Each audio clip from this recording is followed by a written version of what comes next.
دلت را خانه ما کن، مصفا کردنش با من. به ما درد دل افشا کن، مداوا کردنش با من. اگر گم کرده ای دل کلید استجابت را، بیا یک لحظه با ما باش، پیدا کردنش با من.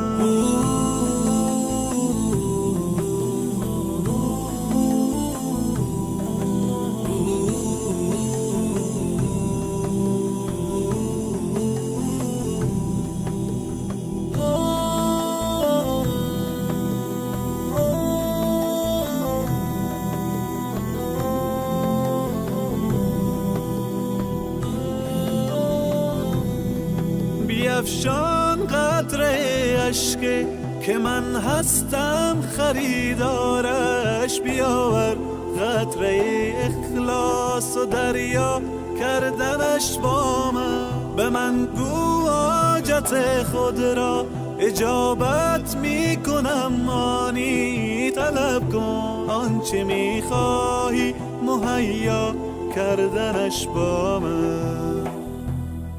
بیا قبل از وقوع مرگ روشن کن حسابت را، بیاور نیک و بد را جمع منها کردنش با من. چو خوردی روزی امروز ما را شکر نعمت کن، غم فردا مخور هرگز که فردا خوردنت با من. الله اکبر الله، الله اکبر الله، الله اکبر الله، الله اکبر الله.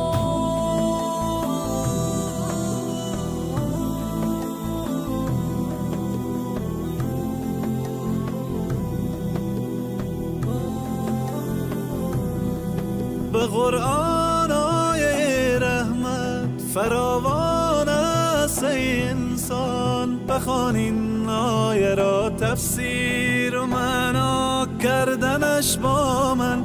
اگر عمری گناه کردی مشو نومید تو از رحمت، تو توبه نامه را بنویس و امضا کردنش با من.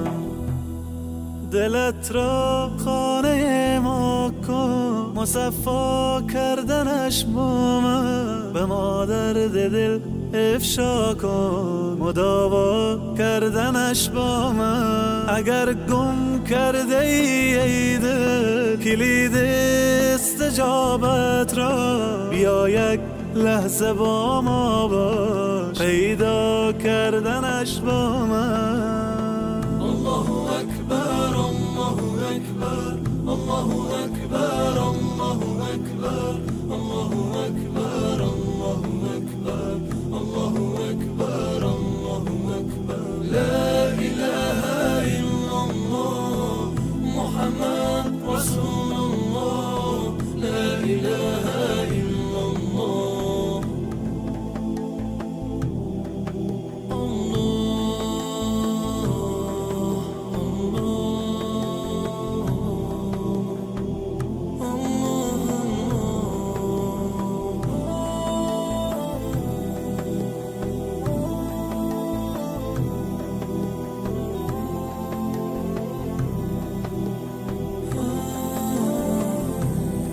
دلت را خانه ما کن، مصفا کردنش با من. به ما درد دل افشا کن، مداوا کردنش با من. اگر گم کرده ای دل کلید استجابت را، بیا یک لحظه با ما باش، پیدا کردنش با من.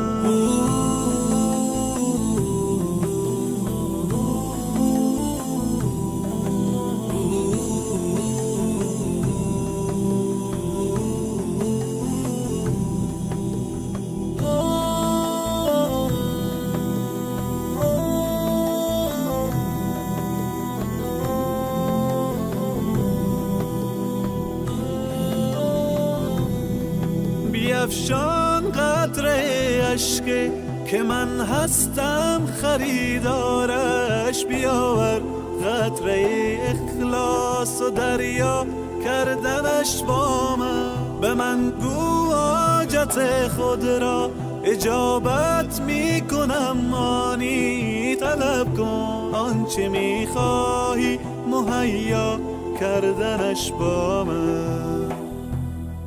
بیا قبل از وقوع مرگ روشن کن حسابت را.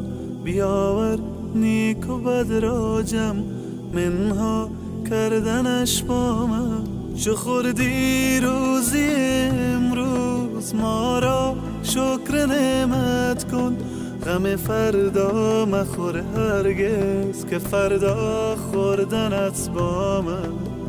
الله اکبر الله الله اکبر الله الله اکبر الله الله. الحمدلله و صلات و سلام علی رسول الله. دوستان عزیز، امید که خوب و خوش سر حال باشین. روز دهم ماه مبارک رمضان است. باز هم افطاری که از طریق برادر عزیزم مایل جان در نظر گرفته شده بود. امروز ما در شفاخانه ابن سینا توزیع داشتیم، لله الحمد و خوبی به انجام رسید. عزیزان گرانقدر، اگر شما میخواید این کار خیریه سهیم شوید و برای پایوازداران، کسایی که واقعا حتی به افطار چیز ندارن، افطاری برسانید، ما در خدمتتان هستیم. باران رحمت آورنده لبخند بر لبان مستمندان. السلام علیکم و رحمت الله و برکاته. کردی مشو نومی تو از رحمت، تو توبه نامه را بنویس و امضا کردنش با